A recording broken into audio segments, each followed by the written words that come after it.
saya menyerahkan majlis press conference pada hari ini kepada Peguam Tuan Akmal Syamsuddin Eko, Mr. Akmal SK.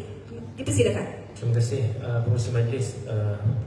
Auzubillahi minasyaitonirrajim. Bismillahirrahmanirrahim. Assalamualaikum warahmatullahi wabarakatuh dan juga selamat pagi kepada semua. Terutama sekali saya ingin ucapkan jutaan terima kasih kepada media yang hadir pada hari ini kerana sanggup datang dan juga hadir, walaupun saya tahu hari ini juga adalah bajet 2025 dah petang. Namun begitu, untuk bercakap tentang sidang media pada hari ini juga, saya ingin mengucapkan terima kasih kepada semua aktivis yang hadir pada hari ini, iaitu bermula daripada Ustaz Fauzan daripada Ilmu, wakil daripada Dr. Mazhar, kita ada Ustaz Nodros, kita ada Ustaz Syarudin, dan kita ada aktivis Puan Monadin, dan sepatutnya kita ada Kapis, tapi Kapis on the way. Dan juga saya nak ucapkan barisan peguam yang kesemuanya adalah daripada 24 firma guaman yang sekarang ini on record, yang on the way untuk hadir dan juga willingly untuk bersama-sama di dalam membantu masalah berkenaan tentang GISB ini. Yang mana saya dapat lihat pada hari ini kita ada Tuan Haziq, kita ada Tuan Taufik, kita ada Tuan Haris, Tuan Izan, kita ada Puan Cik Zaza kita, Puan Sakinah kita, dan juga siapa lagi daripada Guaman pada hari ini. So saya mulakan. Pertama sekali saya berterima kasih atas kehadiran rakan media yang sangat perhatian dengan isu Global Ikhwan Services and Business Holdings Islam Berhad atau dikenali sebagai GISBH dan mangsa-mangsa mereka, para aktivis dan rakan-rakan peguam lain. Untuk makluman semua, kumpulan aktivis dan peguam di sini sudah lama bersama-sama dengan mangsa-mangsa yang telah tampil mengikuti perkembangan kes GISBH ini. Sekarang kami merasakan bahawa sudah sampai masanya untuk kami semua tampil depan untuk berkongsi realiti dan kebusukan GISBH ini.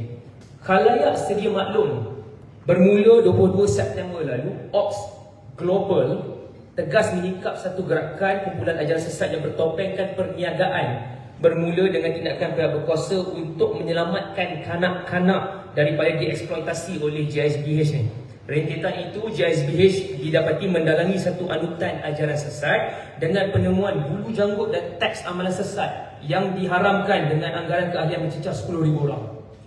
Seterusnya, antara keyakinan GISBH dari aspek akidah mengandungi elemen seperti berikut: mendakwa bahawa Syekh Muhammad As-Suhaimi tidak mati tetapi gaib dan akan muncul sebagai Imam Mahdi; mendakwa Asy'ari bin Muhammad iaitu pemimpin Darul Arqam adalah pemuda Bani Tamim yang akan muncul bersama Imam Mahdi iaitu Syekh Muhammad As-Suhaimi sebagai pembantunya di akhir zaman; mendakwa Asy'ari bin Muhammad boleh memberi syafaat kepada pengikutnya; mempercayai bahawa rambut, janggut, darah bekam dan anggota lain pemimpin GISBH termasuk air rendaman atau air basuhannya dan apa-apa yang digunakan oleh pemimpin GISBH seperti tisu, kain dan selainnya mempunyai berkat. Manakala daripada aspek-aspek syariat mengandungi elemen seperti berikut: mengeksploitasi ekonomi emas, saraan atau keperluan hidup ahli dengan menerapkan unsur perhambaan antaranya. GISBH dan rangkaiannya hanya menyediakan keperluan asas seperti makan, minum dan tempat tinggal untuk pengikut dan pekerjanya, dan mereka dikendaki berkhidmat atau bekerja tanpa sebarang upah. Di samping GISBH dan rangkaian yang memperkaya golongan atasan. Seterusnya, memisahkan ahli keluarga sama ada antara suami dan isteri atau ibu bapa dan anak-anak, dan mengeksploitasi kanak-kanak. Now, begitupun pada hari ini, matlamat kami bukanlah untuk mengesahkan tuntutan atau menentukan akidah mana yang paling tulen dan siapakah Imam Mahdi, siapakah yang akan ke syurga ataupun neraka. Itu bukan tujuan sidang media pada hari ini. Kebimbangan kami yang paling utama adalah sebahagian besar ahli jemaah yang ditindas, dinafikan hak hidup sebagai manusia bermaruah, hak-hak asas mereka dibakul sampahkan, dan mereka dibinatangkan sewenang-wenangnya oleh pemimpin atasan gerakan ini dengan janji-janji serta ugutan-ugutan yang tak terlihat dek mata dan tak terungkap dek kata-kata. Untuk meneruskan lagi sidang media ini, saya menjemput Cik Aino untuk memberi lagi dapatan-dapatan yang kita dapat. Terima kasih Encik Akmal. Ladies and gentlemen, baru-baru ini kami telah didedahkan oleh mangsa atau bekas ahli jemaah GISBH yang menceritakan tentang nasib hidup ahli jemaah dengan peraturan-peraturan yang menambat mereka selama ini. Kalau sebelum ni kami dengar daripada media terutamanya tapi we get first hand information lah daripada mangsa-mangsa. Antaranya termasuklah suami isteri dan anak-anak tidak dibenarkan tinggal bersama. Pengikut diminta untuk berkorban dan memerah keringat mereka untuk bekerja tanpa gaji dan hanya diberi keperluan asas sara hidup, tetapi pemimpin hidup dalam penuh kemewahan dan ditanggung sepenuhnya oleh syarikat JISBH. Dan syarikat didapati memalsukan status anak-anak di rumah amal atau pusat jagaan sebagai anak yatim yang menyebabkan ramai yang tidak mengenali atau dikenali bapa sendiri. Ahli yang memberontak atau melarikan diri akan diburu dan diancam oleh sekumpulan yang digelar sebagai remaja pembela ummah dan mengugut untuk membahayakan ahli keluarga mereka yang masih berada dalam jemaah. Individu yang lari, berhenti atau tekad untuk keluar daripada gerakan JISBH akan mengalami nasib yang tidak dapat berjumpa dengan anak atau isteri bertahun lamanya, ataupun isteri dan suami yang masih kekal dalam JISBH akan memfailkan permohonan cerai atau fasah dan diminta untuk berbuat demikian oleh peguam-peguam yang juga terdiri daripada ahli-ahli JISBH. Dan sebahagian anak-anak tidak dibenarkan untuk ke sekolah arus perdana dan hanya boleh bersekolah di sekolah yang dibenarkan oleh pemimpin JISBH. And mind you, ada ramai anak-anak di bawah syarikat JISBH. Ahli yang berjaya dipujuk semula ataupun ahli yang dianggap bermasalah akan dikuarantin, basically dihukumlah di satu tempat dan tidak boleh keluar sehinggalah dibenarkan oleh JISBH. Dan ahli juga perlu untuk menyerahkan harta atau serah diri kepada jemaah jika kutipan wang yang disasarkan oleh JISBH tidak berjaya untuk dicapai. Ahli ini telah dianggap melakukan dosa oleh JISBH. Dan kalau ada wang sara hidup yang diberikan oleh pihak kerajaan yang diterima oleh mana-mana ahli JISBH, wang sara hidup itu juga perlu untuk diserahkan kepada pihak JISBH ataupun pemimpin jemaah. And mind you, this list is far from exhaustive. Dan kami maklum bahawa ini juga bukan kali pertama ajaran agama Islam telah diherotkan sebagai kaedah untuk memanipulasi oleh sebahagian orang awam demi kepentingan sekelompok individu. Malah, ini adalah modus operandi premier mana-mana kultus keagamaan untuk mencatur jemaah dan mengawal ahli mereka seperti pajakan. Hal ini menyebabkan sebarang aduan oleh ahli JISBH amat sulit dilakukan kerana akan dianggap sebagai pengkhianatan oleh mangsa-mangsa oleh ahli jemaah JISBH tersebut. Tetapi melalui keterangan saksi dan mangsa-mangsa yang telah tampil dan juga melalui penyelidikan kami, para peguam yang lebih lanjut, kami ditemukan dengan satu kunci kelemahan JISBH ini. Dan perkara ini menjadi makna yang paling penting kepada kenapa kita mengadakan sidang media, kenapa kita menjemput para rakan wartawan kita hari ini. Kelemahan utama JISBH adalah terletak kepada ketakutan mereka terhadap kerjasama mangsa-mangsa untuk tampil ke hadapan, untuk berani mendedahkan apa yang berlaku dan untuk mendapatkan perlindungan. Kerana itulah gerakan JISBH ini sangat sensitif dengan tindakan pemberontakan yang mereka gelar. Lantas mereka ingin mempertegas kerahsiaan syarikat dalam kalangan ahli. Sebab ugutan, ancaman serta hasutan yang mereka pasakkan pada ahli ini sebenarnya adalah tidak lebih daripada strategi untuk mewujudkan satu ilusi ketakutan sahaja agar mangsa-mangsa ini tidak berani melakukan atau membuat aduan atau tampil ke hadapan.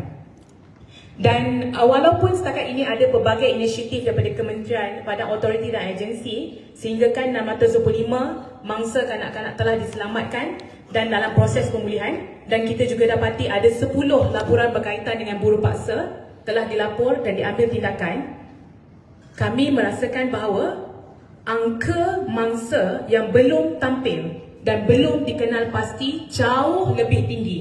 Dan kami amat mengharapkan lebih ramai lagi dalam kalangan mangsa-mangsa JISBH yang kini dibentui keadaan dapat menerima keadilan seperti rakan-rakan jemaah yang lain. Dan kami mengesali kejadian ini di pihak peguam dan juga para aktivis sebagainya. Kerana perkara ini telah lama didiamkan sehingga impaknya sangat fatal dan merumitkan keadaan untuk menuntut keadilan. Dan sejak 17 tahun selepas pengharaman Rufaka, diikuti pula dengan penubuhan semula di bawah nama JISPH, ini adalah tempoh yang cukup lama untuk para mangsa ini merasakan bahawa ia boleh menormalkan sesuatu yang menyongsang moral masyarakat. Lebih-lebih lagi, persekitaran mangsa ini adalah persekitaran yang terkawal seperti kes-kes mangsa-mangsa yang telah tampil dan berkongsi cerita dengan kami. Tapi, apa yang ingin kami tegaskan di pihak kami adalah tidak ada yang terlewat. Walaupun setelah 17 tahun untuk kita bertindak sekarang, kita boleh untuk menutup segala ruang dan peluang dan penjuru yang membolehkan kegetaran ini berlanjutan selama ini. Kami faham, kami sangat faham selepas mendengar cerita mangsa-mangsa bahawa bagi mangsa lain yang masih belum tampil, untuk tampil ke hadapan, untuk berkongsi suara, untuk berkongsi cerita adalah sesuatu yang sangat menggerunkan. After all the indoctrination lah, bagaimanapun, suka atau tak, suara mangsa yang masih belum tampil inilah yang akan menjadi kunci untuk meleraikan rantaian kerahsiaan JISPH hari ini. Dan kami melihat keberanian mana-mana mangsa untuk tampil ke hadapan sebagai tindakan yang sangat bertanggungjawab, kohesif bermakna. Kerana mereka bukan sahaja menuntut hak mereka melalui jalur perundangan sivil, mereka juga boleh melindungi diri sendiri yang terus memicu usaha dalam menoktahkan penderitaan individu, kanak-kanak dan keluarga lain daripada cengkaman manipulasi kumpulan ajaran sesat JISPH. Dan kami ingin nyatakan kepada mangsa-mangsa yang lain yang belum tampil bahawa pendedahan setiap orang individu akan mencetus kesan gelombang yang lebih besar. Setiap satu cerita yang anda tampilkan akan mengabsahkan pengalaman mangsa-mangsa yang lain. Ini akan mendorong juga mangsa lain untuk turut berani mendapatkan bantuan dan menuntut hak mereka. Dan kami percaya usaha kolektif ini walaupun bukannya mudah akan boleh untuk menjurus kepada kesedaran yang luas dan sejagat. Dan kita ingin melondehkan lebih banyak lagi rahsia-rahsia buruk organisasi ini dan melemahkan pengaruh mereka kepada mangsa-mangsa yang tidak berdaya. Dan dari segi perundangan, kami selaku pihak peguam tentu sekali bukanlah pihak pendakwaan yang boleh membuat pendakwaan ataupun pihak berkuasa yang boleh buat siasatan dan sebagainya. Sebab itu we plead to the victims. Dan kami akan bertindak atas kapasiti kami untuk membantu mangsa JISPH mendapatkan platform untuk suara mereka didengar untuk kesemua kejahatan JISPH ini boleh diadili secara lunas perundangan. Dan di barisan kami pihak peguam-peguam, kami akan menggunakan perundangan sivil sebagai instrumen dalam gerak kerja kami dalam peruntukan-peruntukan yang diberikan di bawah Perlembagaan Persekutuan berkaitan dengan pelanggaran hak asasi dan undang-undang yang berkaitan yang mana kami tidak mahu rincikan lagi buat masa ini. Oleh itu, adalah amat mustahak untuk mangsa ini sedar bahawa identiti mereka akan dirahsiakan selagi kes tidak difailkan dan menjadi kes litigasi. Sebab di pihak kami faham keselamatan diri dan keluarga mereka yang mereka takuti selama ini adalah pertimbangan kami dalam apa-apa keputusan yang kami nak buat untuk fail, untuk kes mahkamah. Keselamatan anda dan keluarga akan menjadi pertimbangan paling terkehadapan oleh pihak kami selaku peguam cara anda. Dan akhir sekali lagi kami tegakkan bahawa perubahan atas segala ini akan bermula dengan keputusan mangsa untuk memberikan kerjasama dan tampil ke hadapan. Mungkin kita tidak seutuhnya tahu apa lagi rancangan-rancangan susulan organisasi ini, tetapi apa yang jelas dan mutlak bagi pihak kami adalah keputusan mangsa untuk tampil bekerjasama juga merupakan tunjang kepada perlindungan mereka sendiri dan mangsa-mangsa lain. Maka, lebih ramai yang tampil, lebih mudah kepingan-kepingan teka-teki tentang apa lagi kejahatan-kejahatan di JISPH ini boleh untuk dirungkai lebih mudah dan lebih pasti. Sekian, terima kasih. Terima kasih kepada Peguam Ainur Ketua Adawiyah. Saya pas kepada Puan Mona untuk menjelaskan perkara ini. Terima kasih kepada mangsa-mangsa yang hadir. Hari ini kita mungkin hanya menampilkan Pak Mangsa saja untuk bercakap dekat press, tapi di belakang saya ramai mangsa-mangsa yang tidak ada kesempatan untuk bercakap di sini sebab masa beristirahat. Tapi pihak press dipersilakan untuk menginterview mereka secara peribadi. Kalau tak dapat akses kepada mereka, boleh akses direct through saya. Itu saja.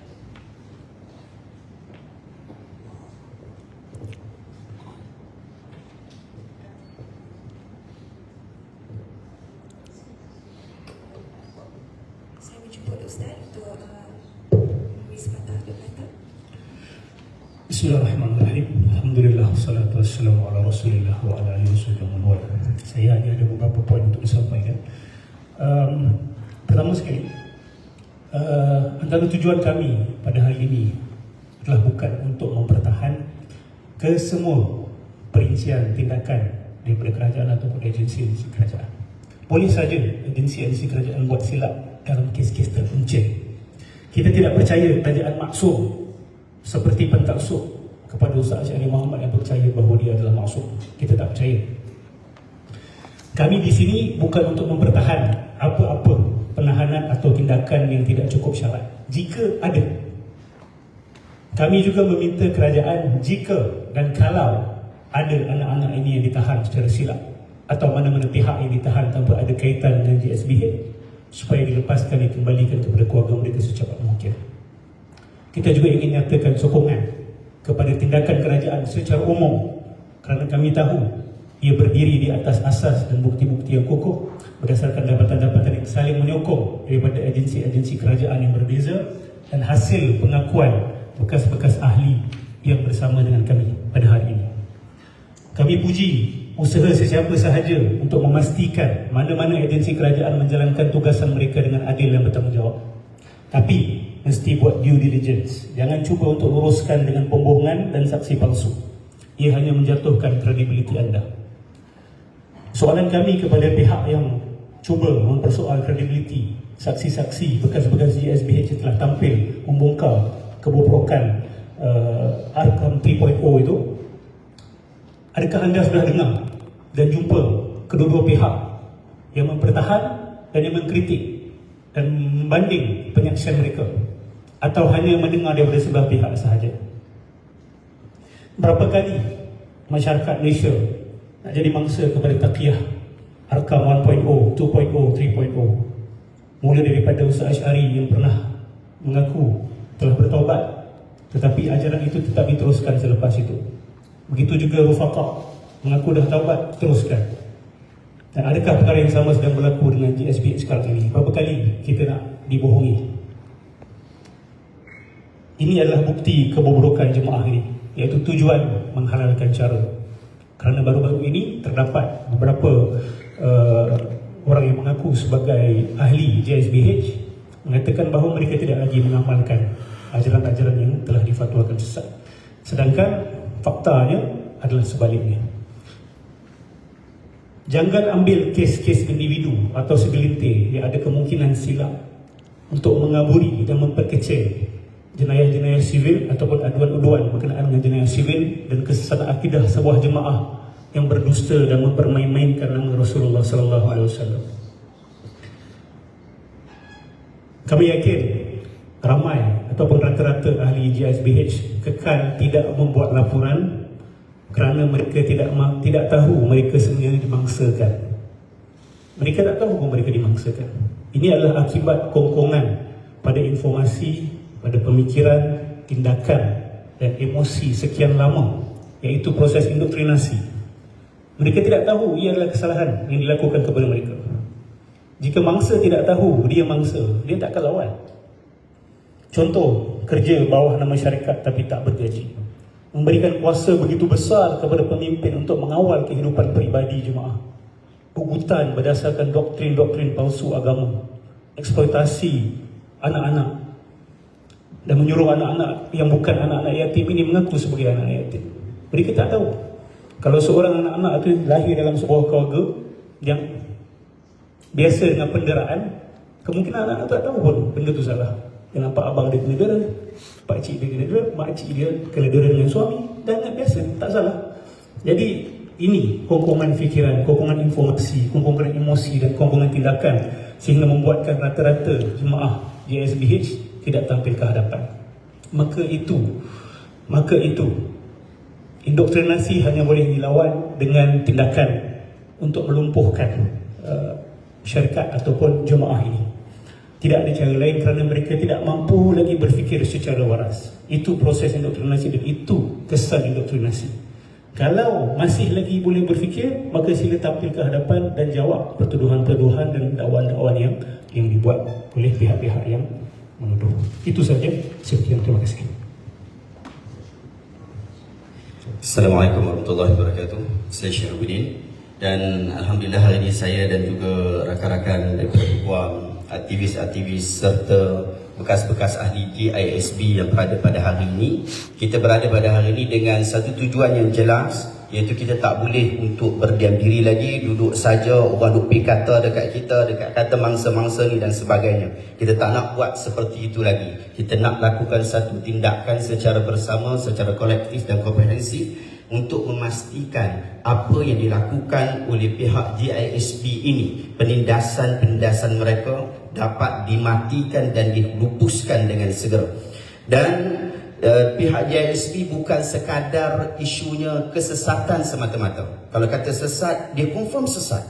5 negeri telah memfatwakan dan diwartakan sebagai ia adalah satu kesesatan. Dan selepas daripada NKI, saya yakin dan percaya akan berlaku lagi beberapa kenyataan fatwa dan juga diwartakan di beberapa negeri-negeri yang lain seperti mana yang telah dijanjikan.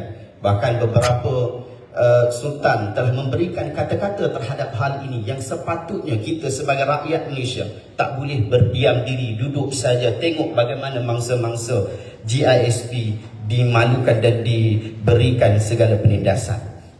Sahabat-sahabat sidang media sekalian, GISB bukan sekadar mengamalkan aurat Muhammadiyah sahaja. Bukan sekadar itu sahaja kesesatan mereka. Dan kalau disebut tentang aurat Muhammadiyah ini telah lama ia diharamkan. Tetapi mereka dengan senang lenang melakukan hal yang telah diharamkan. Mereka mencabar sistem kita yang telah dilakukan ataupun telah ada. Mereka menjaja Imam Mahdi yang kita sebut. Demikian juga jelmaan Rasulullah SAW sebagai justifikasi untuk mendoktrin anak-anak di dalam GISB. Mereka mencemarkan prinsip ekonomi Islam sehingga sebahagian daripada orang-orang ramai di dalam media sosial dan juga dalam keadaan nyata kita mengatakan bahawa inilah satu pertubuhan, satu syarikat yang mengangkat ekonomi umat Islam, sedangkan mereka menggunakan segala itu dengan jalan penindasan, eksploitasi terhadap kanak-kanak serta wanita. Ini bukan satu tuduhan. Ini adalah realiti yang dialami oleh setiap mangsa, bahkan sekurang-kurangnya yang ada pada hari ini. Lebih kejam lagi sahabat-sahabat, kita dapat melihat bagaimana mangsa-mangsa dianiaya bukan secara fizikal, bukan hanya sekadar itu sahaja, tetapi di media-media sosial berlaku pembulian di dalam media sosial. Sama ada daripada sudut daripada ahli-ahli politik, politikus yang ingin mengaut kepentingan peribadi atau influencer media sosial yang rajin memutarbalikkan fakta. Mereka menjadikan mangsa-mangsa GISB ini sebagai sasaran untuk terus ditindas dan juga dihina. Tidak cukup ketika berada di GISB, keluar daripada GISB, terus ditindas dan dihina. Ini adalah tindakan jahat dan kita tidak boleh biarkan perkara ini. Kita perlu lawan dengan segala bentuk perkara dan juga apa yang kita ada terhadap segala pembulian ini. Sama ada dia berlaku di dunia nyata ataupun di dalam talian. Kita ada barisan-barisan peguam pada hari ini yang akan bersama-sama dengan pihak ex-GISB ataupun ahli-ahli GISB yang mana yang mungkin melihat dan juga mendengar ataupun membaca sidang media ini tampil untuk bersama-sama dengan kami untuk memerangi kebejatan yang ada di dalam GISB. Pembulian yang berlaku di dalam media sosial sangat bahaya kerana ia boleh menghancurkan bukan sahaja sekadar reputasi setiap mangsa ini, tetapi kesihatan mental mereka, bahkan kehidupan harian mereka. Mangsa yang telah melalui penderitaan dalam GISB terpaksa berhadapan dengan serangan. Saya fokuskan pada media sosial. Bayangkan Waktu duduk GSP pun sama, setelah keluar pun sama. Mereka telah melakukan perkara yang tidak berperi kemanusiaan. Sebahagiannya telah berkumpul untuk mencari salah geng-geng ex-GSP ini. Ini adalah penindasan berlapis-lapis. Oleh sebab itu kita tidak boleh untuk berdiam diri lagi. Sahabat-sahabat sedang media, ini juga adalah salah satu langkah kita untuk memastikan suara-suara mangsa-mangsa ini didengar dan keadilan ditegakkan. Kita akan terus menentang GISPH dalam segala bentuk kezaliman. Oleh itu sekali lagi saya menyuruh ex-GISP ataupun ahli-ahli GISP untuk tampil bersama-sama kita untuk kita menghapuskan kezaliman-kezaliman yang ada di dalam GISP. Kita bangkit dan kita yakin bahawa kebenaran sentiasa akan muncul dan keadilan patut ditegakkan. Terima kasih banyak. Assalamualaikum.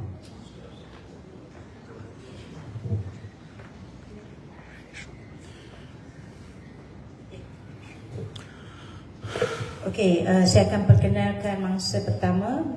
Di sebelah saya, sebelah kanan saya adalah Umu, Puan Umu, anak kepada Asy'ari dan juga Khadijah Am. Silakan.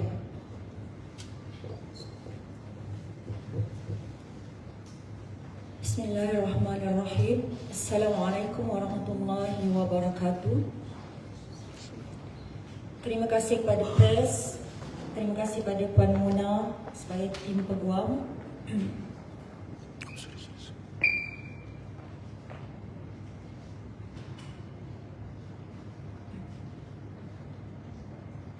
Nama saya Umu.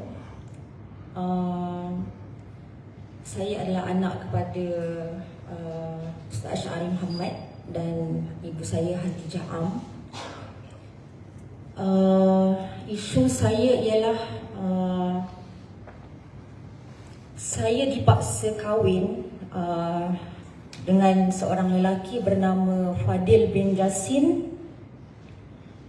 Dia sebagai ahli lembaga pengarah GISB sewaktu meninggalnya arwah ayah saya lah. Fadil dia ada hantar WhatsApp tu dia kata arahan kahwin ni dari Rasulullah dan Abu Yas, sedangkan ayah saya meninggal 2010. Kejadian paksaan dikahwinkan ni pada 2015.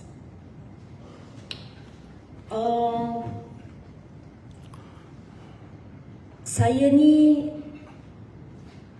konon-kononnya istilahnya sebagai isteri keempat lah.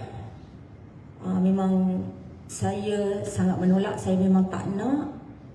Sebab Fadil ni seorang yang tua, boroi, memang saya geli, saya jijik.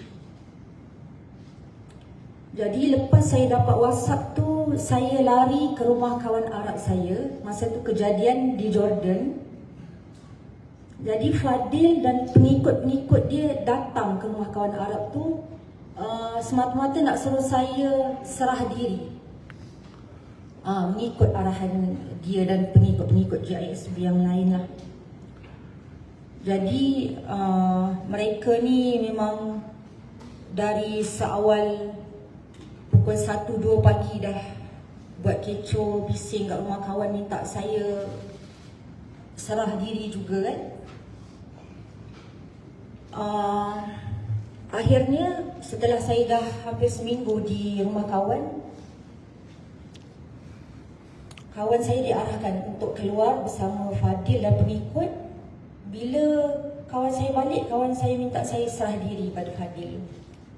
Jadi saya tahu kawan saya dah dipujuk dan diugut lah.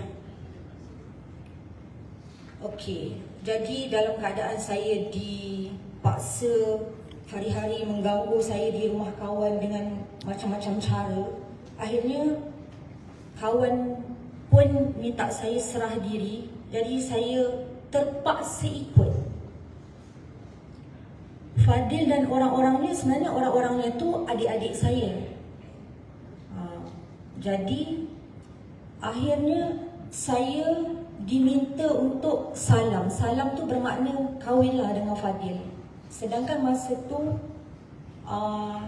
saya dah pernah kahwin dan saya ada seorang anak. Perkahwinan tu dijalankan oleh arwah ayah tapi saya setuju.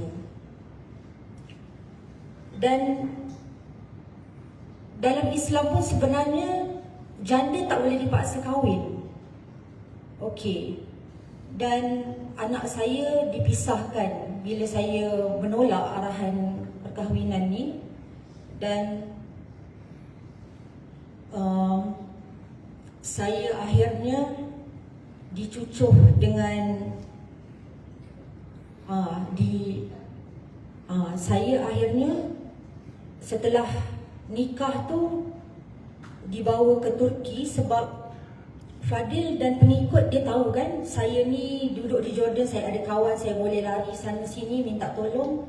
Jadi saya dibawa ke Turki. Di Turki tu saya dicucuk dengan pemetik api kerana walaupun saya dah dikurung dalam bilik dengan Fadil, saya tetap berpeluk tubuh, saya pertahankan. Jadi pertahankan maksudnya saya tak maulah. Jadi adik saya dia cucuk saya dengan pemetik api. Adik tu namanya Muhammad Humam. Dan saya direndam dalam kolam di Tepeken Turki tu setelah dah macam-macam cara kan. Fadil ni buat pada saya supaya berjaya misi dia, tetap tak berjaya. Saya direndam dalam kolam. Waktu dalam kolam tu adik saya nama dia Khaulah, dia kata dengan saya, Allah rendam Iblis pun 40 tahun. Lepas tu adik saya yang nama Muhammad Humam dia kata lepas dikeluarkan dari kolam ni Kak Atia nak tak tunjuk badan dan tetek kepada Tuan Fadil. Saya kerana takut kalau saya mati sebab dah nak dekat sejam saya direndam, saya pun dah tercungap-cungap. Air pun dah banyak saya telan, sakit dada saya ni. Akhirnya saya terpaksa kata ya. Jadi bila saya kata ya, jadi adik-adik saya dan pengikut-pengikut yang lain yang menyaksikan waktu masa di Turki ni pun keluarkanlah saya dari kolam. Lepas tu saya dilibas dengan getah paip. Yang pukul saya tu adik saya juga pengikut GISP hari ni di bawah pemerintahan Nasiruddin, nama dia Siti Fatimah. Tapi adik-adik perempuan yang lain tu tetap adalah. Selepas tu saya dibawa ke satu rumah yang lain di Turki juga. Masa tu anak saya dijumpakan dengan saya setelah dah hampir 2 tahun dipisahkan sebab saya tak nak ikut arahan kena kahwin ni. Jadi di rumah tu anak saya tak boleh sentuh, saya tak boleh pegang. Nanti saya akan dipukul dan sebagainya. Jadi anak saya di dalam kawalan Fadil dan isteri serta pengikut yang lain. Saya sedang menangis, saya terkenang kehidupan yang seronok dekat Jordan, menangis kerana apa yang dah berlaku pada saya dan anak. Saya terkejut, tiba-tiba Fadil dia datang, dia kata serah diri. Sebab saya kan dah janji saya akan tunjuk badan apa semua. Jadi dia datang, dia terus bogilkan saya. Masa tu saya kepit peha saya. Dia cakap, dia kata kalau tak nak bagi, isap. Dekat sini saya nak bagi tahu betapa bernafsunya, betapa tak ada maruahnya sikap macam ni. Lepas tu akhirnya dia rogol saya. Saya menangis, anak saya dengar. Rupanya waktu saya menangis tu adik saya dah ada tunggu dekat luar. Adik saya kata nak ke sampai Abad masuk bilik. Abad tu adik saya yang diarahkan untuk tunggu kat luar bilik. Dan setelah saya dapat lari banyak kali dekat Turki, dalam masa yang sama Nasiruddin dan pengikut-pengikut ni dia mempromosikan syarikat JISB ni syarikat Islam. Jadi dia buat macam-macam usaha lah supaya pelanggan ramai apa semua kan. Tapi bila saya dah banyak lari masuk ke rumah-rumah orang Turki, dah tentulah orang Turki pun syak sesuatu. Jadi saya dibawa ke Indonesia. Di Indonesia pun saya dipaksa, Fadil tu ada isterinya memaksa saya bermula dari Jordan. Anak saya dipisahkan dari saya.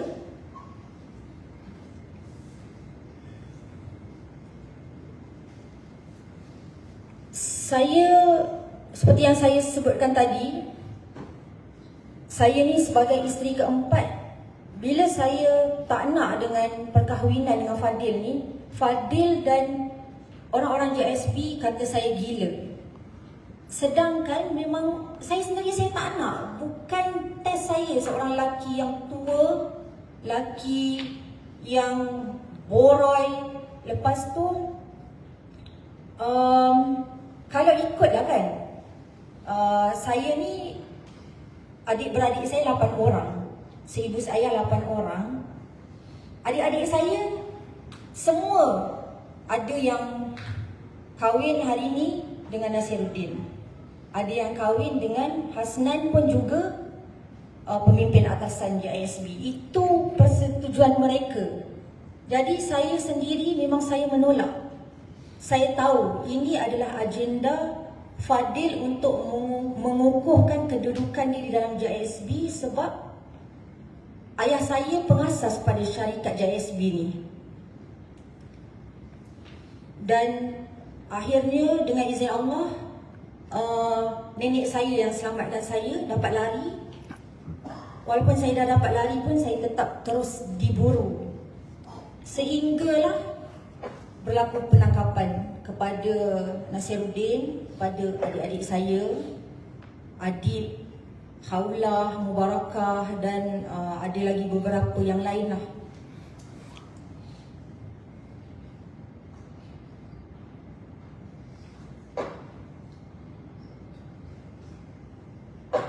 Kalaulah saya sebagai anak Abuya pun dibuat begitu kejam, apatah lagi kepada orang-orang lain. Jadi itu saja dari saya. Sekian, ampun maaf.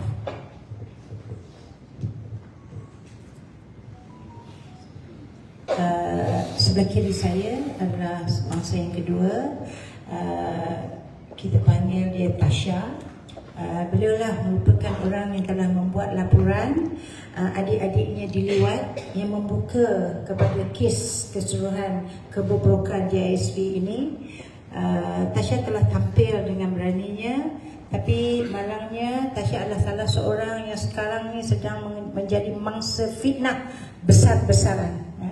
Okay, so buktinya pada pagi ini di dalam Facebook Tun Faizal memaparkan dengan jelas wajahnya yang mengecam, mengatakan dia mental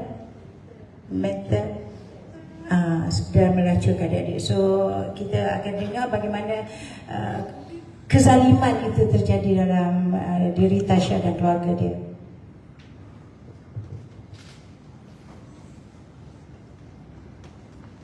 Bismillahirrahmanirrahim. Nama saya Tasha, atau itu nama yang lebih dikenali lah, dan dalam jemaah dikenali Dalila. Dan saya adalah orang yang membuat report atas gerakan oleh Ketua Polis Negara kita sendiri, memandang berat ke atas 4 report. 4 report adalah 4 report first diterima di Selangor adalah ke-4 report daripada pihak saya sendiri.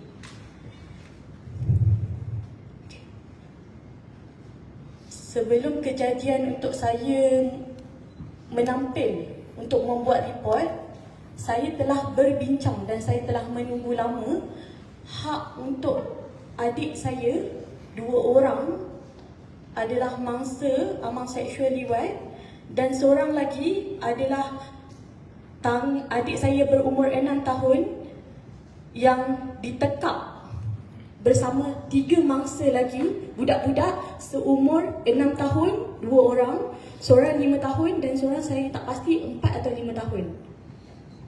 Ditekap dengan sudu panas. Kronologinya sebelum saya datang untuk menampilkan kehadapan, saya telah berbincang dengan pihak atasan, sebab kami selalu memanggil dengan pihak atasan sebab terlampau ramai dalam barisan kepimpinan. Dan saya berbincang isu adik saya dan saya menunggu keputusan tu, dan saya telah berusaha mencari kontak, nombor WhatsApp apa semua, dan saya WhatsApp 3 hari sebelum kejadian saya buat report pada 4 hari bulan, saya WhatsApp kepada adik Tamimi, anak Abuya sendiri. Selepas setengah jam saya WhatsApp dia, saya hanya WhatsApp wakil GISP seorang saja. Dan saya telah diugut bertalu-talu daripada pukul start saya WhatsApp dalam pukul 11.30 lebih sampailah ke pukul 6 pagi. Dia mengugut saya kerana saya adalah orang yang berpura-pura menceritakan nak naikkan isu kes Liwat dan tangan adik saya dibakar. Wakil RPU sendiri pada 4 hari bulan pukul 7 pagi saya angkat satu call dan Reza sendiri mengangkat dan dia kata dia adalah wakil daripada Adib terlampau busy, kamu jangan naikkan isu ni, kami akan make sure adik kamu mendapat hak. Tetapi saya menunggu dah terlampau lama. Kalau you orang yang bertanggungjawab ke atas budak-budak tersebut, you tahu ada kes beberapa dalam gangguan amal seksual di dalam jemaah tersebut, kenapa you tak ambil ikut jalan yang betul lah? I mean kita ada law, kita ada PDRM, kita ada pihak hospital. Saya tunggu daripada 2021 adik saya menjadi mangsa sehinggalah pada 4 hari bulan lah. 4 hari bulan 9 2024 saya nampak satu posting daripada Capri sendiri. Dia akan berdebat dengan Mokhtar, wakil daripada GISB, dan setahu saya dia adalah barisan kepimpinan yang tertinggi. Dan selepas podcast tu saya bertanya dengan dia, dengan Mokhtar sendiri, adik saya macam ni, you kata boleh bincang. So saya nak tanya pendapat you sendiri, sebab tadi saya dah bincang dengan anak Abuya sendiri, adik, tapi malah dia hantar wakil untuk mengugut saya. Mokhtar berkata kita ada undang-undang dan kalau ada bukti, go police report. Dia yang mencabar saya untuk tampil ke balai polis untuk membuat report lah, sebab adik saya dah terlampau lama untuk menunggu. Dan adik saya tangannya ditekap tu menggunakan sudu panas 2 minggu yang sebelum saya jumpa, tanpa memberitahu kejadian penderaan tu kepada mak saya. And then saya tampil membuat report. Alhamdulillah, saya tak sangka 4 report saya, Ketua Polis Negara mengambil tindakan yang begitu tegas, sebab ramai lagi mangsa-mangsa Liwat menjadi menjadi mangsa amang seksual dalam tu, dan penderaan yang cukup banyak.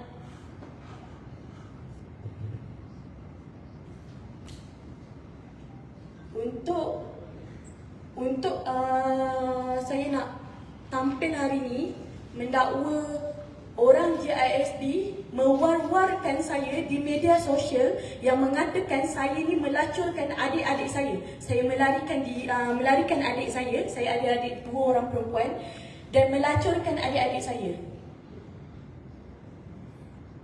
Ada ustazah datang ke IPD Sepang untuk buat report tu lah. And then kenapa baru sekarang you nak mengatakan saya begitu? Pihak kepimpinan korang sendiri yang suruh saya ambil tindakan undang-undang, dan kenapa selepas saya mengambil tindakan undang-undang saya diungkut?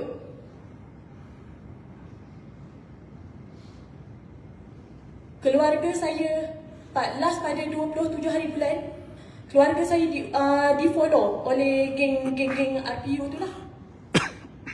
Dan saya sendiri berjumpa dengan Reza, dan dia pun telah didakwa dan ada atas ikat jamin sebab dia mengugut saya.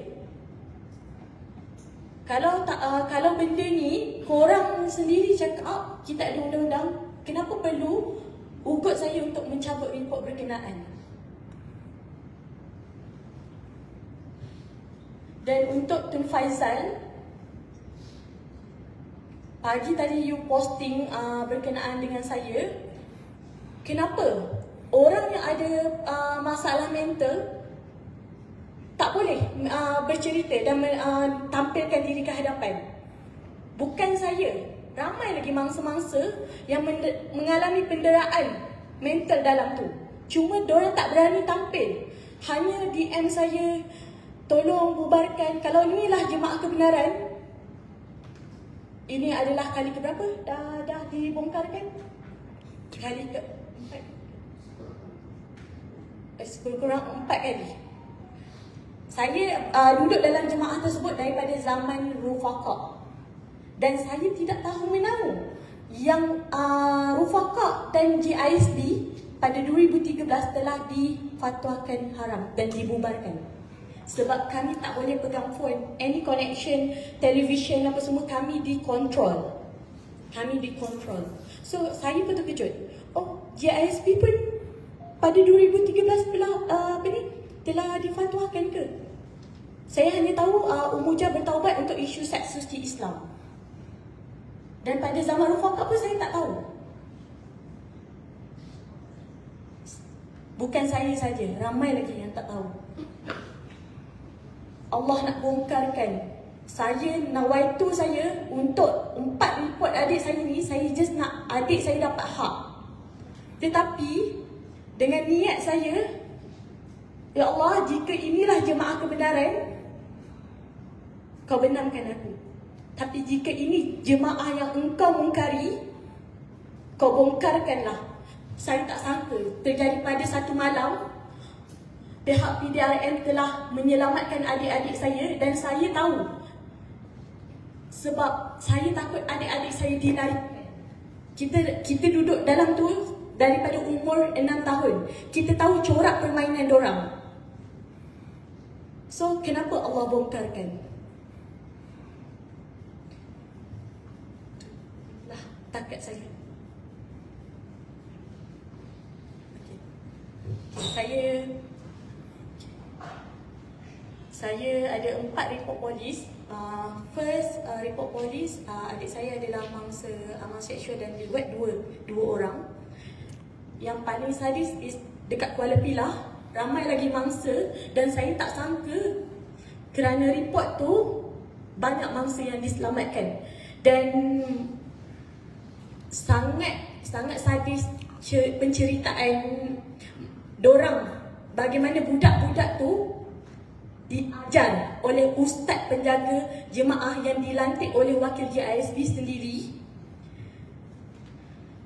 Dan isu satu pengabaian pada adik saya adalah seorang yang OKU dan tidak mendapatkan rawatan yang sepatutnya, sehinggalah pada 14 hari bulan dia diletakkan pada zon merah, dia ada epilepsi. Dan saya dimarah oleh doktor tersebut kerana saya boleh dicharge pengabaian kerana tidak mendapatkan rawatan yang betul. Sebab adik saya time tu critical, sangat critical. And then yang keempat adalah report yang okay. Dia adik saya yang OKU tu, dia duduk dekat pusat remaja pembela ummah di Labu Lanjut.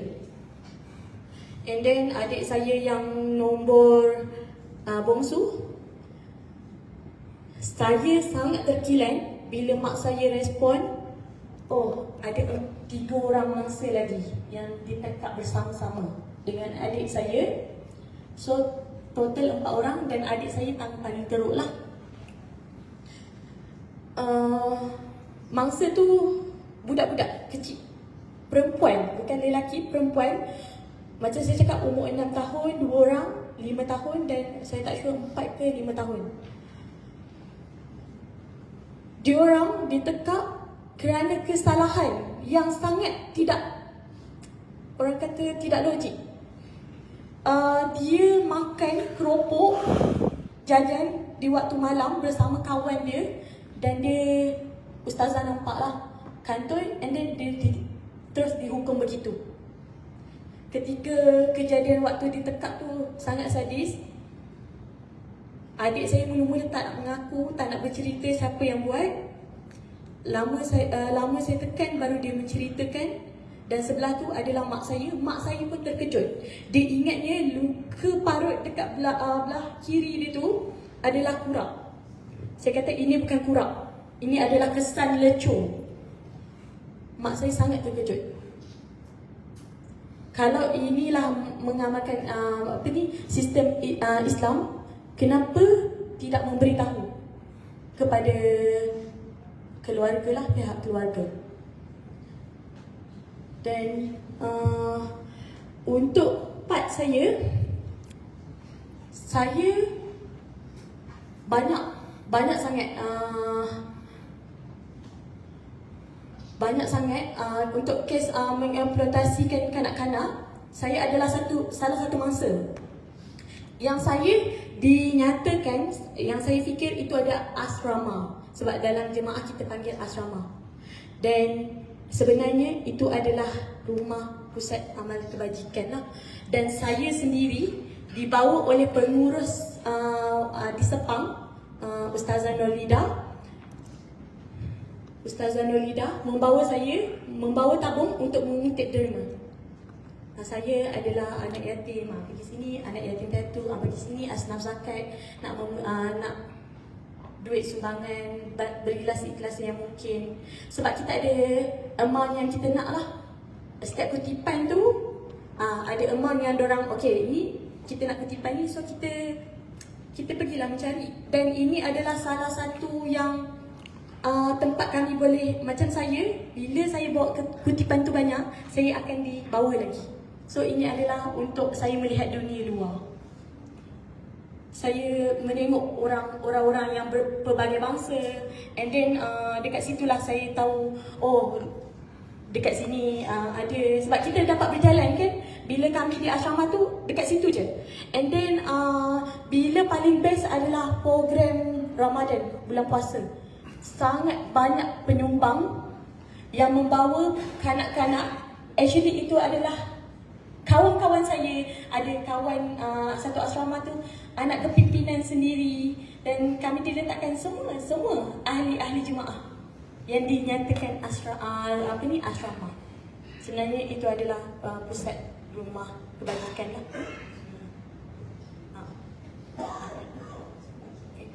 Terima kasih kepada Tasha atau dikenali sebagai Dalila sebelum ni. Before we move to mangsa dan juga bekas GISB members, saya nak jumpa Ustaz dulu untuk Assalamualaikum warahmatullahi wabarakatuh. Mungkin saya nak tambah 1-2 perkara. Sebelum tu saya ingin mengucapkan congratulations, tahniah kepada Tuan Akmal dan team dan juga mangsa yang terlibat. Saya rasa ini merupakan memerlukan kekuatan, strength yang amat kuat untuk tampil ke depan. It's part of the jihad actually, untuk kita menyatakan kebenaran. Bahkan agama mengajar kita sebagaimana disebutlah hadis qul haq walau kana murra, berkata benar walaupun pahit. Begitu juga Imam Ahmad juga menyebut ijlis ma'ana naktab fillah, duduklah bersama kami dan kita mengumpat kerana Allah. Kita ceritakan, kita sharing kejahatan-kejahatan yang tidak elok untuk kebaikan umat, untuk menjaga maqasid ataupun kita sebut sebagai objektif of syariah, untuk menyelamatkan agama kita. Dan kalau kita lihat pengakuan yang dikongsi oleh mangsa, jelas sekali termasuk dalam benda-benda yang esensial dalam agama, iaitu hifzuddin, menjaga agama kita dari fitnah daripada agama lain. Iaitu kita tahu bahawa JSB ini sering kali dimomokkan dengan seorang yang menampilkan imej agama, kan? Dan juga yang paling penting saya nampak tadi adalah hifz nasab, menjaga keturunan. Kita dapat lihat terdapat seperti unsur-unsur keluarga 69 dalam JSB ini. So saya harap benda itu dipandang dengan secara serius. Bahkan agama ini meretasi benda yang dikatakan sebagai humanity. Walaupun kita cerita tentang humanity, sebenarnya agama Islam sudah menceritakan tentang slavery ini. Sudah sekian lama Nabi diutuskan untuk menghapuskan slavery, tapi tiba-tiba muncul kelompok yang menghidupkan balik. Bahkan Nabi SAW telah menyebutkan hadis, "A'tul ajir ajrahu qabla an yalif 'araqu." Berikanlah upah kepada seseorang sebelum keringnya keringat, sebelum keringnya peluh dia. Ini menunjukkan agama mengajar kita menunaikan hak yang mana ia tidak dilakukan dalam kelompok JSB ini. Dan saya harap moga lebih ramai lagi negeri yang menyusul untuk memfatwakan tentang kesesatan JSB ini, menyusul negeri-negeri lain yang dimulakan oleh negeri Perlis. Dan juga mudah-mudahan akan ramai lagi NGO dan yayasan foundation ataupun zakat untuk membantu mangsa-mangsa yang jelas terkesan dengan untuk keluar daripada kezaliman ini. Dan mudah-mudahan Allah pemudahkan urusan kita. Dan last kali saya mau sebut, selalu kita dengar tak kenal maka tak cinta. JSB ni tak kenal maka tak benci. Wallahu a'lam.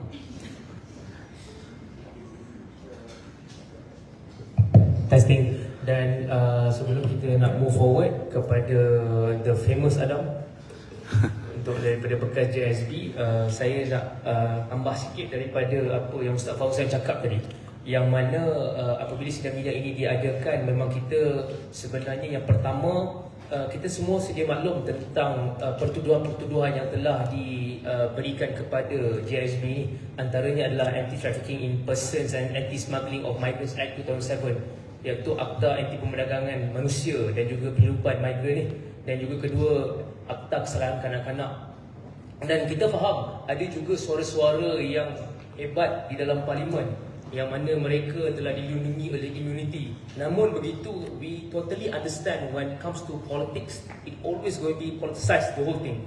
Yang mana saya pada hari ini, saya ingin menegaskan atas nama saya sendiri, yang mana saya ada mendengar bahawasanya persepsi-persepsi jahat yang diberikan kepada PDRM. Saya sebenarnya, jujur saya katakan, saya personally dan saya pun amat yakin Barisan Peguam dan juga aktivis pada hari ini, yang mana yang betul kita harus pertahankan, yang mana saya difahamkan apabila isu-isu tentang masalah-masalah JSB ini, ada perkara-perkara pihak polis tak boleh nak nyatakan atas dasar ianya dalam masa siasatan, dan juga mereka termaktub dalam perundangan Akta Polis. So justru itu saya di sini memang ingin memberikan sokongan 100%, dan saya yakin Barisan Peguam di sini juga ingin memberikan sokongan 100% terhadap Ketua Polis Negara, iaitu Tan Sri Razaluddin, Datuk Sri Ayub Khan, Timbalan Ketua Polis Negara. Saya juga ingin memberikan sokongan kepada Datuk Sri Muhammad Suhaili, iaitu Ketua Pengarah Siasatan Jenayah. Kerana apa? Kerana di dalam kita ingin menyelamatkan tuntutan-tuntutan ataupun mangsa-mangsa yang ini baru segelintir. Kita tak dengar lagi Adam punya cerita, bagaimana yang belakang punya cerita. Ini baru segelintir, dan mana mungkin ada pihak-pihak yang ingin mengatakan bahawasanya pihak polis abuse of power. This is ridiculous. For me, this is ridiculous and nonsense, because I would like to reiterate khusus kajian daripada Buruh Antarabangsa yang telah dilaksanakan tahun lepas 2023, 1/3 iaitu 29% pekerja buruh paksa telah direkodkan di dalam Malaysia, iaitu antara tertinggi daripada 3 negara ASEAN, 7% daripada Singapura dan juga 4% daripada Thailand. Saya ingin kita faham berkenaan tentang modern slavery. Apa maksud modern slavery? It is forced labor and also forced marriage. Within ambit of these two, forced labor and also forced marriage, dia akan ada involvement of sexual exploitation and also commercial exploitation of children and plus exploitation of labor. Kalau kita melihat daripada konteks JSB ini sendiri, sebelum saya pass mikrofon ini kepada saudara The Famous Adam, kita kena faham bahawasanya ianya ada bunga-bunga, ataupun kalau kata kita nak cakap semang tegak ataupun kita cakap terus terang adalah ianya memang bukan bermain di perbatasan, memang di dalam ruang lingkup itu.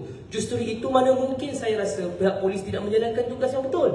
Kalau kata ianya, kalau katakanlah ada juga masalah-masalah ataupun kekhilafan daripada pihak polis, pasti siasatan tidak berjalan sehingga sekarang, dan pasti kenapa sampai penangkapan itu dilakukan besar-besaran, there must be a reason. And of course saya volunteer on behalf of Barisan Peguam untuk saya sendiri akan berjumpa dengan Menteri Kementerian Dalam Negeri, Timbalan Menteri di Kementerian Dalam Negeri, maupun saya nak berjumpa dengan pihak PDRM untuk kita kata, kalaulah kata kita ingin memudahkan untuk menjadi focal point, memudahkan urusan mereka. That's why kenapa sidang minat ini diadakan. Dan saya, without further ado, saya pass mikrofon ini pada Adam untuk mendengar kisah daripada ex-JSB ini. Silakan. Tukar dulu. Program Adam. Okay. Tasha duduk sebelah dia.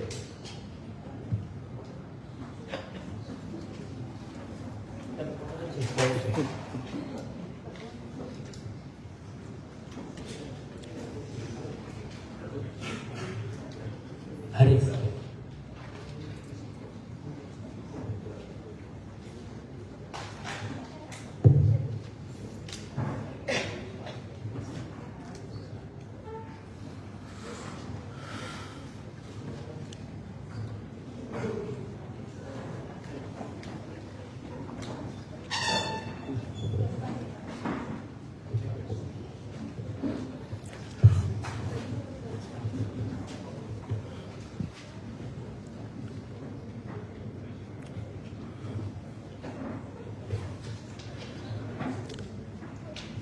Assalamualaikum warahmatullahi wabarakatuh. Saya Muhammad Adam Rahmat. Ada perkara yang saya ingin sampaikan dan lontarkan persoalan kepada masyarakat di luar sana. Di antaranya, mana ihsannya? Saya diajar oleh GISBH tentang ajaran Islam, tetapi sebenarnya bertentangan dengan ajaran Islam yang suci. Saya pernah mempercayai setiap bulu dan janggut dari tubuh pemimpin ada keberkatan, dan saya perlu berkorban menyerahkan diri dan harta kepada pemimpin dan jemaah. Saya nyatakan lagi, mana ihsannya? Saya dikahwinkan oleh GISBH dengan sesama ahli, tetapi masa untuk saya bersama dan berjumpa dengan isteri perlu keizinan dan restu pemimpin. Saya tidak dibenarkan tinggal sekali. Mana ihsannya? Saya bekerja untuk GISBH tetapi tidak dibayar gaji dan dicarumkan KDSP dan sok-sok untuk tempoh 10 tahun lamanya. Hanya makan minum dan tempat tinggal disediakan. Mahkamah Buruh perintahkan GISBH bayar gaji saya. Hingga ke hari ini saya tak terima apa-apa bayaran. Saya tidak dibenarkan memiliki telefon kecuali dengan restu pemimpin. Amat malang, wang sara hidup iaitu BRIM waktu itu diberikan oleh kerajaan juga perlu diserahkan semuanya kepada pemimpin. Mana ihsannya ketika anak saya mengalami kecederaan hingga menerima jahitan dipercayai berpunca dari penjaga rumah amal kebajikan yang di bawah GISBH, tetapi tidak dibenarkan buat laporan, apa-apa laporan kepada pihak berwajib kecuali setelah direstui oleh pemimpin. Saya hanya mampu buat laporan setelah saya keluar dari GISBH ini berkaitan dengan anak saya sendiri. Kesan trauma anak saya yang dikurung dalam sangka anjing gara-gara terkencing, hanya terkencing dalam seluar saja oleh penjaga rumah amal kebajikan di bawah GISBH. Saya masih terasa hingga sekarang, walhal anak itu baru hanya berumur 4 tahun. Anak saya di waktu itu sudah dikurung di dalam kandang anjing hanya kerana terkencing saja dalam seluar. Mana ihsannya sedari anak-anak saya berusia 2 tahun perlu diletakkan di rumah amal kebajikan milik GISBH atas arahan pemimpin, dan saya tidak boleh tinggal sekali dengan anak-anak kerana saya tidak ada kemampuan untuk menyewa rumah. Saya tinggal di asrama lelaki dan isteri di asrama perempuan, duduk berasingan.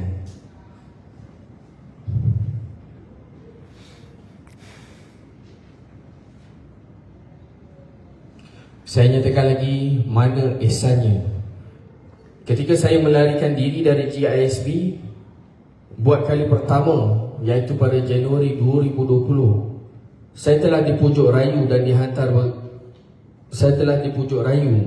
dan dihantar bekerja dan ditahan di pusat kuarantin di Pulau Tioman hampir 10 bulan lamanya, dan tidak dibenarkan berhubung dengan dunia luar kecuali dengan restu pemimpin. Saya hanya bebas dari tempat tersebut bila saya insaf dan taubat mengikut kehendak pemimpin. Itu pun hasil daripada restu pemimpin sendiri. Semakin saya melawan, semakin lama saya ditahan. Saya terpaksa mengalah untuk pendekkan masa saya ditahan waktu di Pulau Tioman. Mana ihsannya ketika saya nekat tinggalkan GISBH kali kedua pada Oktober 2021. Isteri dan anak saya disorokkan oleh pemimpin. Saya berusaha mencari tapi saya gagal. Saya mencari ke sana kemari, daripada Johor sampai ke Perak, berulang-alik mencari isteri dan anak saya, tapi mereka sorokkan. Saya hanya dapat berjumpa dengan isteri saya semula 2 bulan setelah itu. Dengan isteri saya dipaksa failkan. Saya dapat berjumpa dengan isteri saya semula pada 2 bulan setelah saya keluar daripada GISBH, kerana isteri saya dipaksa failkan perceraian fasakh dan diwakili oleh peguam GISBH yang sememangnya tersedia atas alasan saya culas bayar nafkah. Itu kebiasaan mereka lakukan pada mereka yang akan berani keluar daripada GISBH sendiri.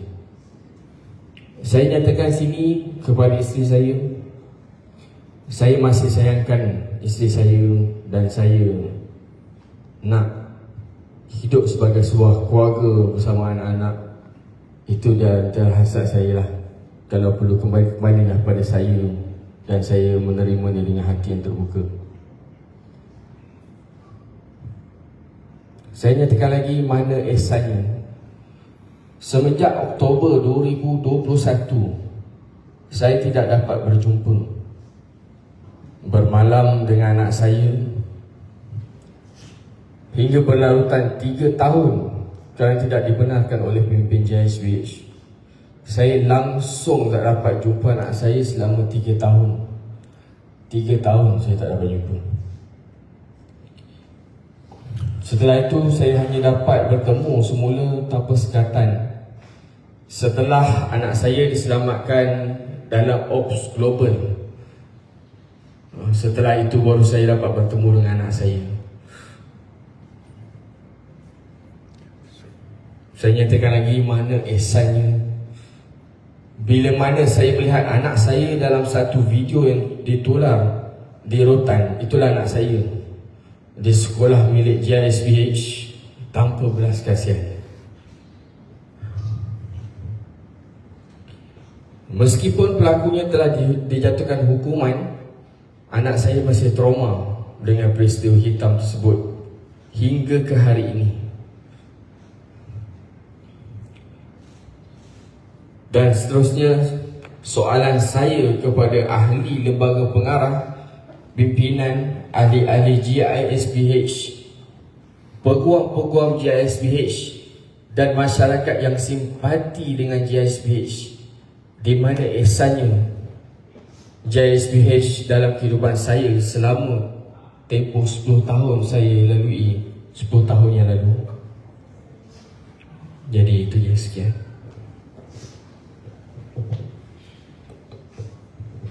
Okey, terima kasih kepada saudara Adam. Dan mungkin saudara Tuan nak bercakap.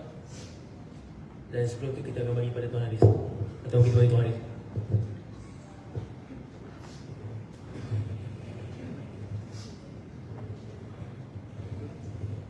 Okey, bismillahirrahmanirrahim. Assalamualaikum warahmatullahi wabarakatuh. Rakan-rakan wartawan yang diraikan, terima kasih kepada pengurusi majlis. Pertama sekali, pihak kami ingin mengucapkan terima kasih kepada rakan wartawan yang sudi hadir pada sidang media pada hari ini. Yang keduanya, kami tidak ingin banyak cerita. Apa yang kami nyatakan di sini, kesemua ini adalah merupakan bekas ahli JSB. Dan yang keduanya adalah untuk menyatakan bahawa kepada para mangsa yang di luar sana, yang merasa takut, yang merasa gusar, gemuruh akan segala ugutan yang diberikan, akan segala ancaman yang diberikan, larangan kepada akses social media ataupun kepada berhubungan komunikasi, percayalah bahawa kita pihak peguam bersedia untuk membantu tuan-puan di sana. Kepada adik-adik, mangsa-mangsa yang adik-adik telah dipukul, dirotan, tidak diberikan akses kepada ibu bapa, jumpa dengan kawan-kawan atau dunia luar. Jika jumpa sesiapa yang berada di luar sana, maklum yang adik-adik merupakan ahli pada JSB, memerlukan bantuan. Maklum je kepada orang luar. Kenapa? Kerana masyarakat kita merupakan mata, kaki dan tangan kepada agensi kerajaan untuk menyalurkan maklumat ini segera. Sebab kami ini sahaja. Dan kemudian kita akan bertambah lagi. Tapi masyarakat awam di luar sana capna akan isu JSB ini yang telah melanda satu negara kita dan percaya ianya sampai ke peringkat antarabangsa. Maka di sini apa yang ingin kami tekankan di sini, jangan takut, jangan gusar. Kita ada undang-undang, teruskan laporkan kepada sesiapa yang ada jumpa, maklumkan perlukan bantuan. Sampaikan benda ini seluas-luasnya. Saya teruskan kepada Tuan Akmal. Okey, sebelum kita nak mengakhiri kita punya sidang media ini, ada seorang lagi wakil daripada bekas JISB, iaitu Tuan Cik Razali. Bismillahirrahmanirrahim. Nama saya Razali. Saya adalah orang yang datang daripada luar jemaah ni, di mana saya berkahwin dan ditugaskan menjadi penjaga asrama kepada anak-anak. Okey, pada awalnya kita datang maksudnya saya ni datang ke dalam jemaah ni, apa yang kita lihat itu adalah indah saja pada luarannya, hebat berbisnes, kemudian mereka ni pendidikan yang super Islamik. Okey, hakikatnya pada saya ketika itu, hari ini setelah saya tahu ia adalah satu penipuan. Saya juga adalah orang yang kerap dikuarantinkan kerana menentang sistem pendidikan mereka yang mendidik anak-anak. Selama saya menjadi penjaga asrama anak, saya dapati terlalu banyak pelanggaran berkaitan fitrah kemanusiaan. Anak ini tidak dibenarkan mengikuti sekolah biasa kerana doktrin mereka, anak-anak yang belajar di luar ni menjadi punca kerosakan gejala sosial pada hari ini yang teruk. Okey, inilah cara JSB memandulkan akal anak-anak ini yang bakal menyambung legasi mereka seperti nanti. Setiap hari mereka wajib bangun seawal jam 4 pagi untuk bertahajud. Bagi masyarakat Islam khususnya, ia adalah hebat. Namun sebenarnya mereka diminta merintih memohon keampunan dengan menyebut nama pemimpin mereka, bukan nama Allah Subhanahu Wa Taala. Menyebut nama Allah itu secara direct dikatakan tidak beradab. Saya tamsilkan begini, jika kita hendak bertemu dengan pemimpin negara, kita perlu bertemu dengan pengawal yang menjaga tempat itu dahulu, kemudian seterusnya lah pada setiausaha. Dipanggil sebagai recommendation. Jadi doktrin hanya mengenal pemimpin ni seawal usia 2 tahun, di mana mereka mengenalkan pemimpin itu secara lahiriah, kehidupan dia, apa yang disukai olehnya. Perlu menyebut setiap masa, dapat rezeki. Contoh saya bagi contoh, hari dapat makanan, kita perlu berterima kasih, terima kasih pemimpin. Begitulah ceritanya. So mereka ni, anak-anak ni pula tidak mengenali dan tidak tahu pun siapa ibu bapa mereka. Okay? Inilah pelanggaran fitrah yang bagi saya sangat dahsyat. Okay, anak-anak ni tak ada masa indah waktu kecil. Okay. bergurau senda dengan ayah dan adik-beradik lain, mereka tak pernah tahu pun ada suasana tu. Makan bersama lagi mereka tak tahu. Fitrah manusia mereka dah rosak. Mereka terpisah sejak kecil, malah tidak pernah tahu adanya kehidupan berkeluarga. Makan minum mereka tidak ada nutrisi. Kesihatan mereka tidak dirawat dengan baik, di mana penyakit seperti kudis buta yang bernanah-nanah, perit menjadi sinonim dengan mereka lah. Okay? Makan bersama di dalam talam dengan tangan yang penuh dengan nanah. Saya sendiri merasai suasana itu kerana terlalu sayu melihat mereka. Saya yang lahir di dalam suasana yang seperti kita orang normal ni akan tersentuh, tapi mereka dah sinonim dengan suasana itu, dah normal, mereka terbiasa. Mereka anggap cabaran dalam perjuangan. Itu macam membela jati diri mereka. Okay? Yang hakikatnya tak cukup untuk menggambarkan suasana itu dengan tidur mereka, dengan tangan bernanah, okay? Dengan tilam mereka tidur bertilamkan simen. Mereka hanya mampu menangis di malam hari ketika mereka dihetik, sakit pening, dipukul, ditera hingga teruk. Tuan-tuan dah dengar tadi kan? Okay, tak dapat nak gambarkan betapa sedih dan pilunya hati mereka kerana lahir dan hidup di dalam suasana GISBH. Okay, akhirnya saya dapat kerana saya kerap menentang sistem mereka ni kerana dia melanggar, dan saya sering dikuarantinkan. Ada yang 3 bulan, ada yang 6 bulan, ada yang lebih daripada itu. Di Indonesia pun pernah pergi. Di tempat kuarantin tu sangat teruk lah. Diletak dalam hutan, rumah yang kecil 15 kali 15 kaki, tidak bertingkap, tiada air, tiada api, memang primitif sungguh. Tiada handphone dan kita memang tidak tahu. Galanya di dalam GISBH ni hanya diberikan oleh media mereka sahaja. Kita tak boleh ambil ilmu daripada luar ataupun berita-berita daripada luar. Jadi ketika akhirnya sekitar tahun 2021, syarikat ada mengeluarkan borang masuk kerja. Ketika itu saya berbincang dengan isteri, kami tidak anak-anak kami membesar dalam suasana yang keji macam ni. Jadi kami memilih untuk keluar. Saya mengatakan kalau ada borang masuk kerja, tentu ada borang berhenti kerja. Jadi kami ambil borang berhenti kerja dan keluar lah. Okay, di sini saya ingin melahirkan rasa bersyukur yang tak terhingga kepada Allah Subhanahu Wa Taala ketika KPN, Ketua Polis Negara, mengatakan mangsa terdiri daripada kanak-kanak yang ramai telah diselamatkan. Sekian, terima kasih.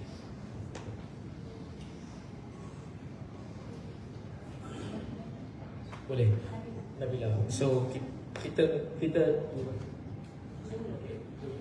okey, dan kita akan bersama dengan bekas JSB yang terakhir yang akan memberikan sedikit komentar, dan kita akan open to the floor to the media.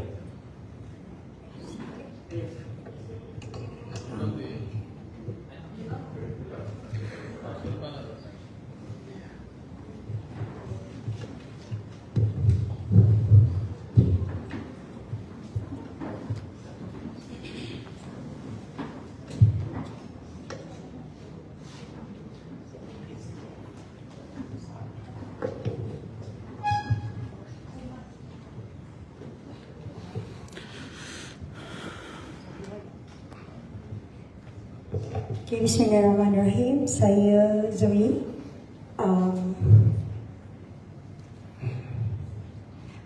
Saya pernah menjadi bangsa di dalam Global Ikhwan daripada Al-Arqam bersama parents, dan saya dipaksa nikah pada usia 17 tahun atas sebab fitnah. Dan pihak Global Ikhwan sendiri tidak memberitahu kepada pihak keluarga saya, dan mereka menikahkan saya dengan seorang lelaki yang mereka tahu adalah seorang pemangsa yang sebelum tu ada kes pukul isteri pertama, tapi dihalang untuk membuat laporan polis. Dan saya dipaksa untuk mempunyai 9 orang anak yang hidup, dan dalam keadaan, dan sepanjang perkahwinan saya selama 14 tahun, saya juga mempunyai 4 orang anak yang mengalami keguguran. So total anak selama 14 tahun perkahwinan adalah seramai 13 orang. Dan mereka mempunyai satu mentaliti, jika kita seorang perempuan menggunakan family planning, kita sedang buat kerja Tuhan untuk menghalang Allah bagi anak pada kita. Dan setiap kali saya mengandung, mereka akan cakap dekat saya lah, jikalau kamu mati di saat kamu melahirkan anak, ketahuilah itu adalah satu syahid. Sepanjang perkahwinan selama 14 tahun, saya adalah mangsa keganasan rumah tangga yang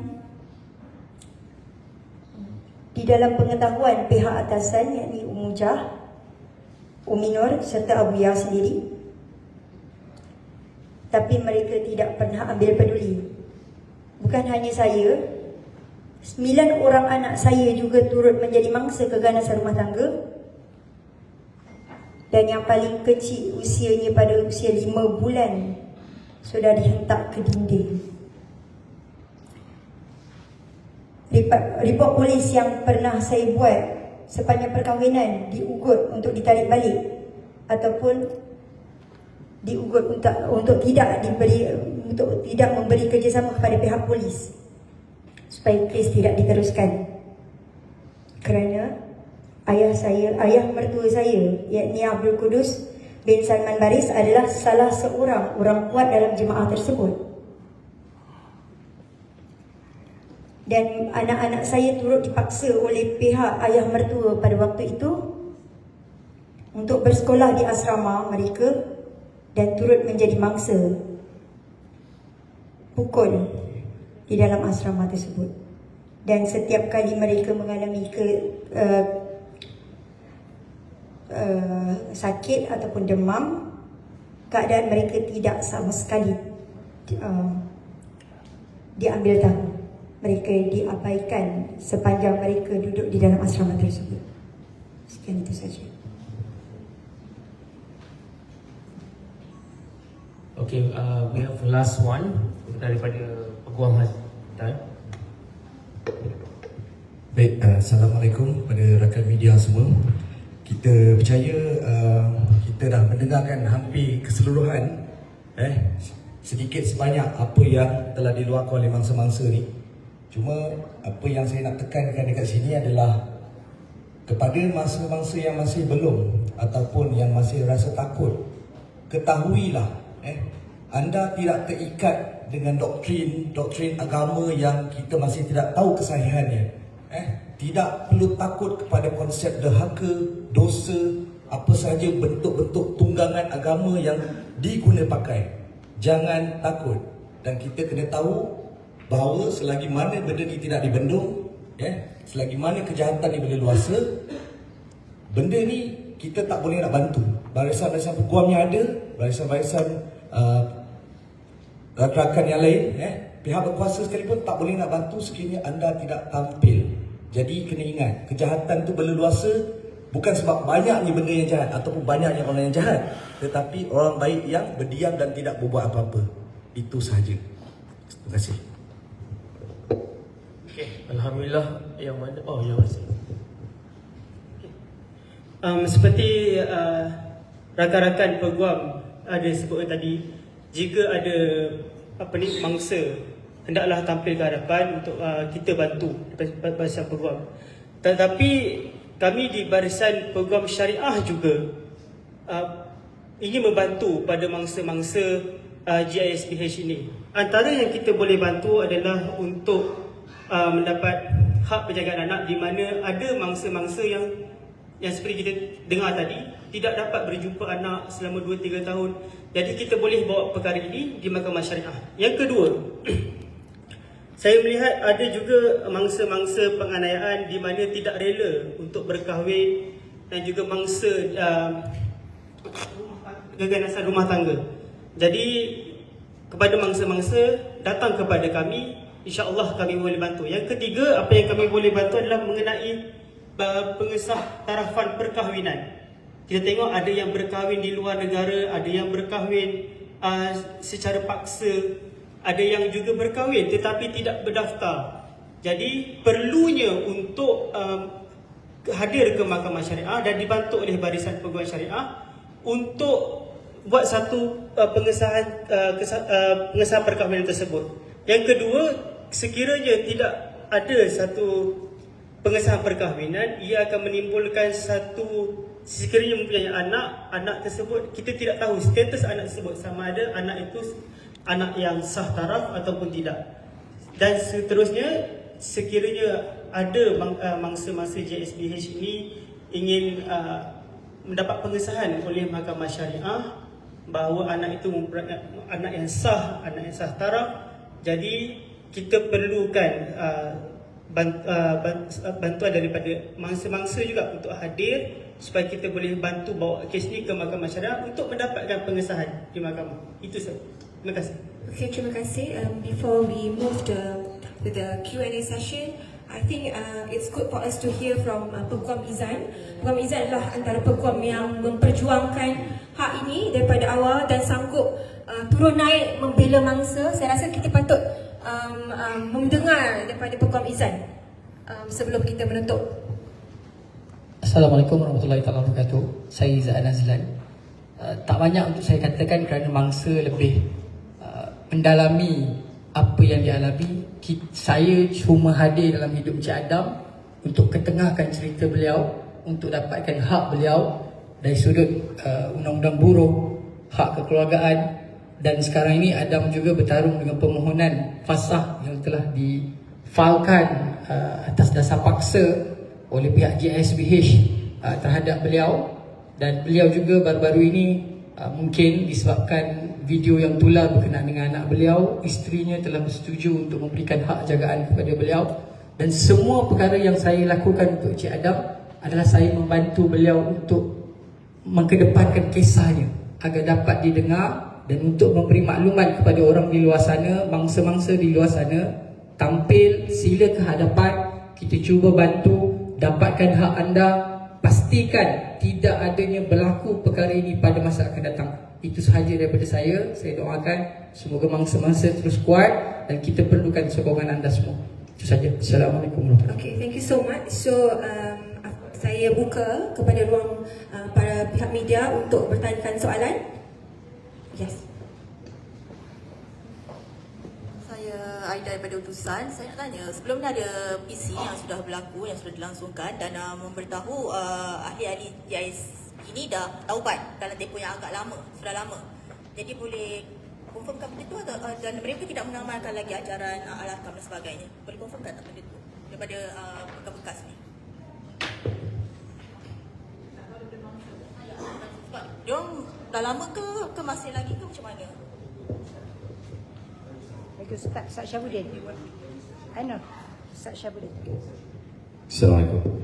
Untuk berkaitan tentang isu kesesatan yang telah difatwakan sebelum ini atas beberapa nama, atas nama Al-Hakam, atas nama Rufaqah dan sebagainya, tetapi fatwa yang terkini berkaitan tentang isu pengharaman GISP telah dikeluarkan oleh 5 majlis fatwa, dan ini telah diketahui oleh semua orang lah, termasuk daripada sudut pihak mangsa ataupun yang selain daripadanya.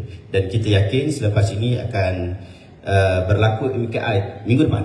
Minggu depan ada muzakarah untuk muzakarah kefahaman Islam Malaysia yang akan berlangsung, dan pasti akan ada beberapa negeri lagi yang akan keluarkan fatwa berkaitan tentang kesesatan GISP. Ini adalah fatwa baru, dia bukan fatwa yang lama. Fatwa lama sudah masih lagi berlangsung, tetapi fatwa ini menegaskan tentang ciri-ciri GISP.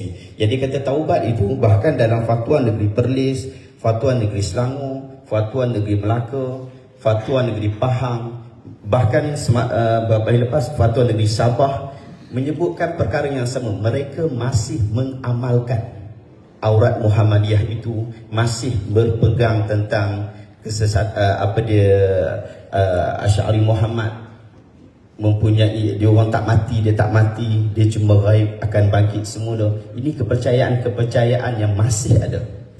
Kalau kita kata bertaubat, kita perlu buktikan taubat berkenaan, tetapi inilah rentetan daripada beberapa proses taubat yang tidak bertaubat. Allah. Mungkin boleh diabsahkan oleh mangsa sendiri ataupun bekas ahli jemaah JISP.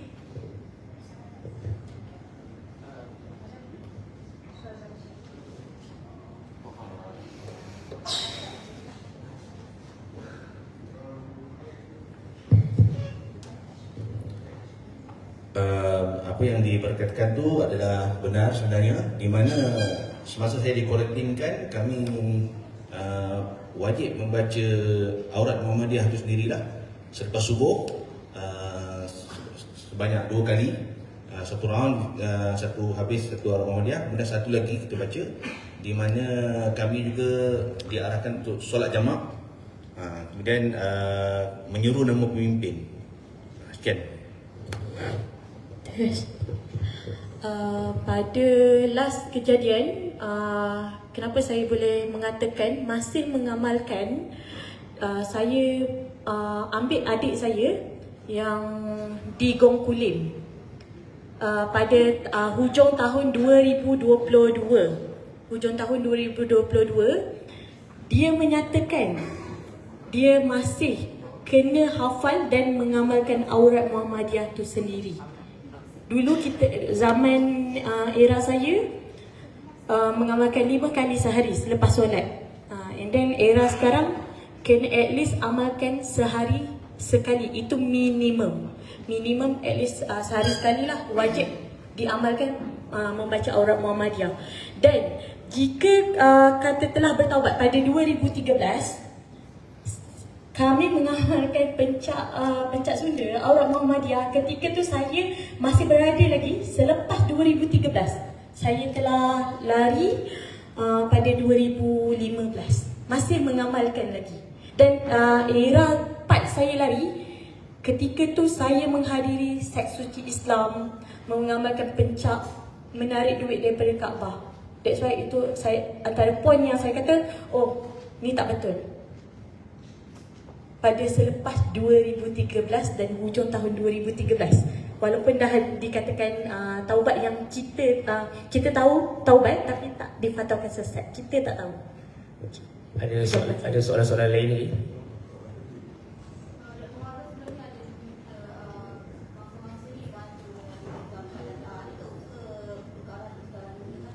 Yang itu mungkin kalau kata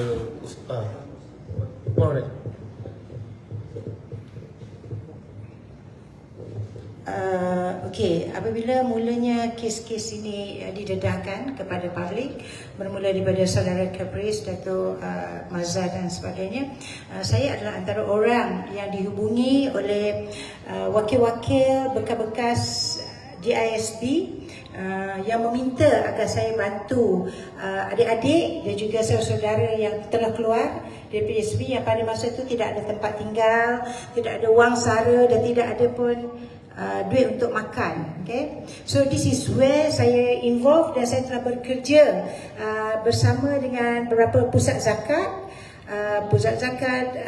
MAIS, PPZ, Pusat Zakat Kuala Lumpur, Wilayah Persekutuan, Pusat Zakat Selangor dan juga Pusat Zakat Perlis juga tampil. Beberapa daripada mereka yang tidak pun masa itu mempunyai tempat tinggal, berkelana daripada satu bajet hotel ke bajet hotel.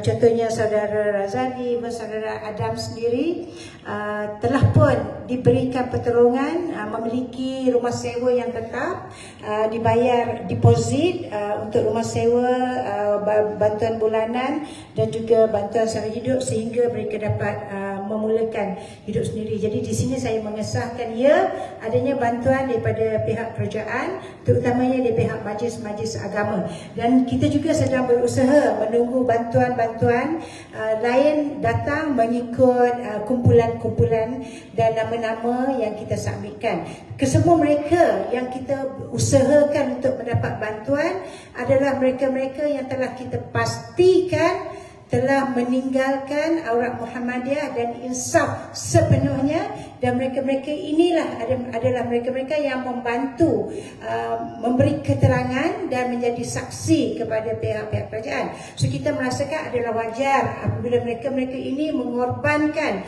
diri mereka tampil sehingga akhirnya mereka difitnah secara berleluasa. Mereka berhak mendapat sesuatu daripada negara, dan dalam masa inilah orang seperti saya cuba membantu mereka bersama dengan ustaz-ustaz yang lain dan juga agensi-agensi kerajaan yang lain, terutamanya majlis-majlis agama. And the credit I have to give to Menteri Agama kita, Datuk Naim, yang secara direct supervise kita semua mangsa-mangsa.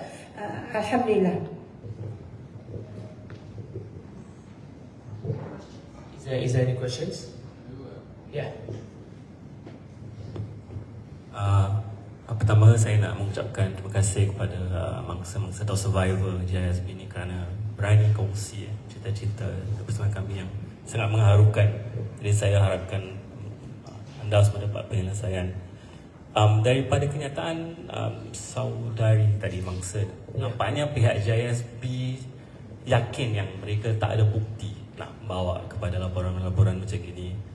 Jadi kalau boleh saya nak tanya barisan peguam, apa yang dengan izin potential victims when they come forward, if they come forward, should they also have photos, videos, or proof of what happened to them, voice recordings? I think in answering that, I think the rest of the lawyers also can give some statements. But for my statement, it's going to be like this. Number one, we know that the merit of the case for civil cases are there. For example, under the Companies Act matters, under the Employment Act matters, under the contractual basis tu as well. So ini adalah jalur perundangan yang kita nak tahu secara kasarnya yang kita boleh bawa ke depan. Namun begitu, apabila kita melihat daripada segi perspektif defamation tu as well, tiada masalah. Namun begitu, kes ini dia sangat besar. Dia tidak boleh melihat daripada satu konteks. Di dalam kita melihat bahawasanya GISB is always going to be one step ahead, kita percaya bahawasanya scoping yang kita pergi sekarang ni adalah fokus utama antaranya daripada barisan peguam adalah hak kemerdekaan. Itu yang paling utama. Contohnya bila bayangkan ini yang saya nak menyanggah pendapat-pendapat mereka yang di luar sana bila bercakap tentang the modern slavery macam saya cakapkan awal tadi. Apabila mereka mengatakan bahawasanya pihak polis on the criminal side, pihak polis kata pihak polis abuse of power, tiba-tiba buat suasana dan sebagainya. Saya sendiri tidak pernah berjumpa dengan Tan Sri Razaluddin, Datuk Sri Ayuhan, Datuk Sri Muhammad Suhaili ni. Saya tak pernah jumpa. Tetapi saya sangat yakin jikalau kata kita membuat image yang rosak terhadap PDRM, these are the people who are actually guarding our country. So biarkan mereka membuatkan siasatan dan mereka lebih mengetahui daripada segi konteks jenayah itu sendiri. Pertama. Kedua, berkenaan tentang isu bagaimanakah kita boleh memudahkan cara untuk siasatan daripada jenayah ini boleh dilaksanakan. That's why di sidang media ini dilaksanakan. Kita lihat kita ada influencer ataupun aktivis seperti Ustaz Syabuddin, Ustaz Nur Terus. Kita ada Caprice pada hari ini, Puan Monadin, yang mana kita nak supaya apa sahaja yang disanggah oleh pihak sana kata ini adalah satu penganiayaan and then they politicize the whole thing, kita centralize the whole thing, dapatkan the evidence apa sahaja macam tadi Tuan cakap daripada segi bukti dan sebagainya, centralize, reach out to these people, and then at the end of the day kita boleh supply all this information to the police untuk pihak polis memudahkan urusan. Sebab bayangkan ini baru sahaja yang tampil ke hadapan. Bayangkan macam mana pihak polis dah dapat lagi banyak lagi information dan sebagainya. I think I pass to Aino dan maybe I can pass to Caprice if you want to say. Ya, untuk konteks kes mahkamah dan kita seperti yang dinyatakan sebentar tadi, kita akan bergerak selaku peguam civil dan peguam syariah, tapi untuk kes civil kami seru semua mangsa untuk tampil. Kalau anda mempunyai bukti dan sebagainya, keep it with you, simpan bukti anda. Dan kalau anda tidak ada bukti pun, anda masih boleh tampil kerana di mahkamah kita mempunyai satu doktrin iaitu best evidence rule adalah kenyataan keterangan oral di mahkamah. Jadi anda sebagai saksi adalah bukti juga. Di mahkamah bukan hanya bukti dokumentari sahaja yang diterima, tetapi bukti yang lebih baik adalah bukti anda selaku saksi untuk memberi keterangan kepada mahkamah. Jadi sebab itu kita seru ramai lagi untuk datang, sebab when we come in collective voice, lebih mudah untuk kita memberi kesan dan membuktikan di mahkamah lah. Jadi jangan risau sekiranya anda tidak ada bukti dokumentari, sila tampil ke hadapan. Kami akan bantu anda dan kami akan guide anda. I hope that assist you on that. Any other questions? We want to hear juga maybe the response from Mr. Caprice. Okay, Bismillah. Kepada just in general lah. I think right now what we're facing, the social media is a war of perception. satu benda yang Cap lihat dalam masa 5-7 hari ni, satu wave di social media of cyber troopers yang cuba discredit PDRM, diorang cuba discredit mangsa, diorang cuba post video lama Caprice kahwin dengan isteri yang tak bertudung. Nampak sangat there's some sort of agenda here. So apabila kita lihat yang ada agenda di social media to discredit mangsa, to discredit Islamic influences, to discredit Caprice, it's obvious that someone is behind this movement. Dan Cap nak everyone to remember, contoh kes seorang PU yang baru-baru ni jatuh hukum penjara 24 tahun That case took 2 years. Ambil masa 2 tahun untuk jatuh hukuman. Tapi masalah masyarakat Malaysia hari ni, diorang nak dengar hukuman semalam. Masyarakat Malaysia nak nampak hukuman semalam. That's the problem with social media. We are here to, I can't say on everyone's behalf lah. What we did was to bela mangsa, right? Kita kena faham, sebelum ada asap, ada api. Sebelum ada asap, ada api. My point is, sebelum ada case, kena ada mangsa.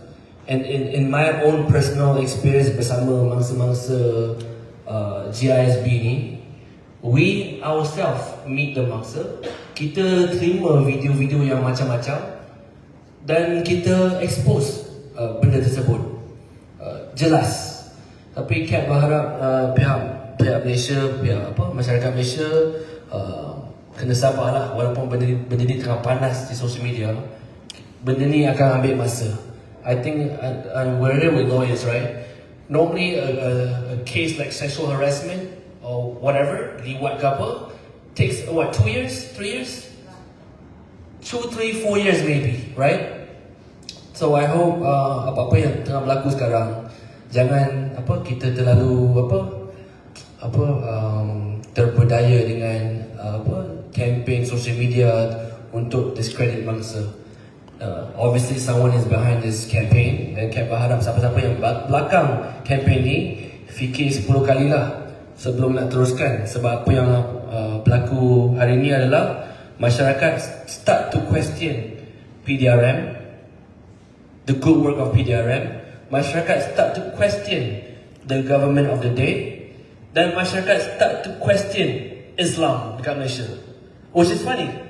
Macam mana masyarakat Malaysia nak question Islam kat Malaysia, sedangkan kita ada mangsa liwat, kita ada mangsa against human rights, tak dibenarkan pakai handphone, tak dibayar gaji. Pelik that we are questioning Islam in Malaysia, sedangkan kita tengah bela mangsa-mangsa yang dianiaya. Itu saja, insyaAllah.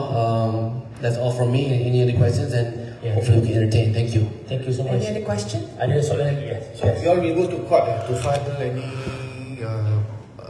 civil litigation or whatever?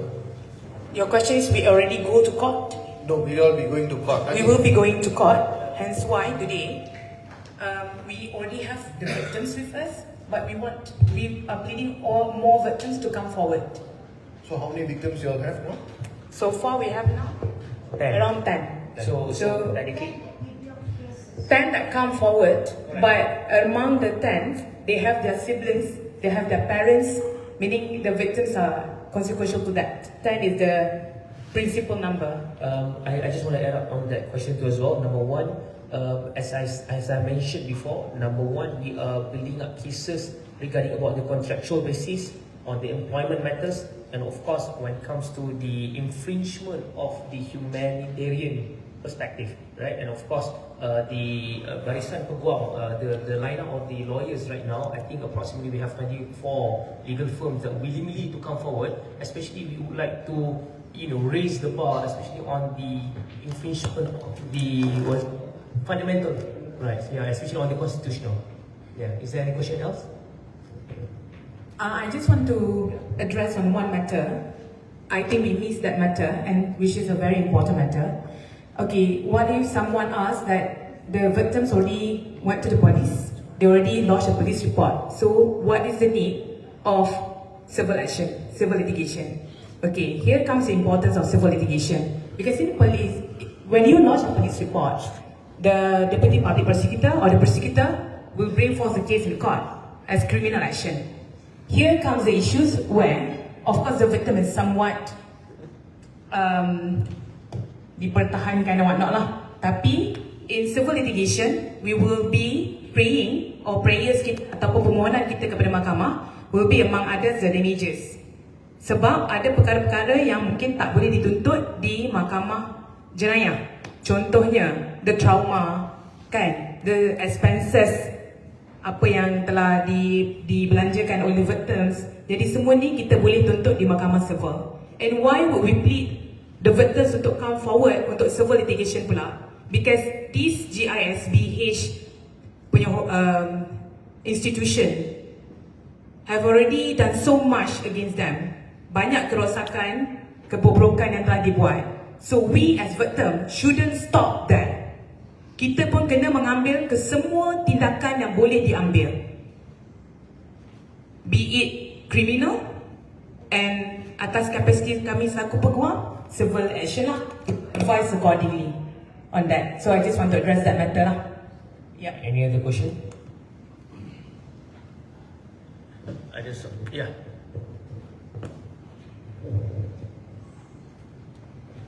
Okay, sedikit tambahan yang ingin saya nyatakan kepada mangsa ataupun bekas ahli GISB dan juga kepada adik-adik. Kita ada suatu akta yang dipanggil sebagai Akta Perlindungan Saksi 2009 atau dalam kurungannya Akta 696, di mana mana-mana mangsa ataupun bekas ahli GISB tampil memberikan keterangan atau bukti kepada pihak berkuasa boleh dilindungi di bawah Akta Perlindungan Saksi, di mana identiti mangsa tersebut akan dirahsiakan, tempat perlindungan dan apa sahaja yang dalam akta tersebut akan melindungi mangsa tersebut daripada dirinya berasa bagaimana kalau dia tampil beri keterangan, apa akan jadi kepada dirinya, apa akan jadi kepada keluarganya. Jangan risau, kita ada undang-undang dan undang-undang itu sedia untuk melindungi anda daripada anda terancam memberi keterangan kepada pihak-pihak yang berkaitan, kepada pihak peguam, kepada pihak berkuasa dan sebagainya. Itu sahaja daripada pihak saya. Terima kasih. Terakhirlah mungkin daripada saya. Okey, disebabkan sidang media ini kita buat adalah untuk menangkis serangan-serangan peribadi, attack yang mana kita lihat di luar sana sudah bermulanya satu gerakan cyber troopers kan, yang dibantu oleh juga pasukan pembangkang saya percaya kan, yang telah pun membuat posting-posting yang menghina, mengaibkan, terutama sekali memfitnah saksi-saksi. So kami telah pun mengenal pasti individu-individu, kumpulan-kumpulan melalui posting-posting mereka, melalui TikTok mereka yang menengahkan wajah mereka, dan setengahnya melalui suara-suara yang dikenal oleh hampir kesemua bekas pengikut-pengikut GISB, dan mereka-mereka itu sekarang sedang di dalam tindakan oleh pihak-pihak peguam kami untuk mengambil tindakan ke atas mereka. Jadi inilah antara sesuatu yang mampu pihak peguam barisan peguam kami daripada hampir 24 syarikat guaman akan mengambil tindakan dan membantu mangsa-mangsa. Jadi ini adalah satu seruan yang sangat jelas. Berhati-hati apabila anda mahu memfitnah, anda mahu berkata, kerana mereka semua ini dan lain-lain sekarang sedang diwakili oleh peguam-peguam. Okay? Dan saya juga nak maklumkan di dalam grup bekas-bekas GISB yang bersama kami, yang kami bantu hampir mempunyai sekitar 50 orang, tapi tidak semua kami tampilkan kerana mereka-mereka yang tampil ini adalah mereka-mereka yang telah mendapat fitnah-fitnah dan kecaman daripada pihak sana. Jadi kerana itulah kami hanya tampilkan beberapa wajah sahaja untuk PC hari ini. Okay, last call. Is there any question from the floor? Last one? No. Alright. So thank you so much for those who are willing to come today for today's press conference.